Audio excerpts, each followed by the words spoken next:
Pain స్పెషలిస్ట్గా ఎలా మారిపోయారు? ఏంటి అసలు అది? ఇది మంచి స్టోరీ ఇది. ఎందుకంటే నేను అనస్థీషియా జాబ్ చేసాను. అనస్థీషియా జాబ్ మీ అందరికి తెలిసింది ఏంటిది, మనం బిహైండ్ ద సీన్స్ ఉంటాం. మేము ఎవరికి తెలియదు. ఈరోజు నేను పెయిన్ స్పెషలిస్ట్ కాబట్టి నాగరాజుకి తెలుసు, అదర్వైజ్ సుమన్ టీవీకి తెలుసు. ఏంటంటే అనస్థీషియా జాబ్ చాలా క్రిటికల్ జాబ్. అంటే ఒక పేషెంట్ ఆపరేషన్ జరుగుతున్నప్పుడు మత్తివ్వాలి, మత్తిచ్చి మంచిగా నిద్రలోకి తీసుకెళ్ళాలి. సర్జన్ ఇంకా తెలుసు కదా, అది కోయడం, ఇది కోయడం, ఇది తీయడం, అది పెట్టడం, అన్నీ చేసి బ్లీడింగ్ అవుతుంది. ఆ టైంలో పేషెంట్కి ఏ విధమైనటువంటి హాని కలగకుండా అయిన తర్వాత నొప్పి లేకుండా రికవర్ చేయాలి, రికవర్ చేసి బయట పెట్టాలి, బయట పెట్టి ఇంటికి పంపించాలి. ఇది జాబ్.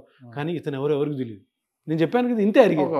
సో ఎందుకు ఇంత చిన్న పార్ట్ అడిగిన దానికి మళ్ళీ చిన్నగా ఏదైనా చేయలేమా అన్న రీసెర్చ్ చేసి, ఆల్రెడీ నేనేం చేయలేదు, ఉన్న రీసెర్చ్ని బయటికి లాగి, సో ఇది ఎందుకు మనం ట్రై చేయకూడదని నేను కార్పొరేట్ హాస్పిటల్ దాన్ని పట్టి జనాల మధ్యలో పెట్టా.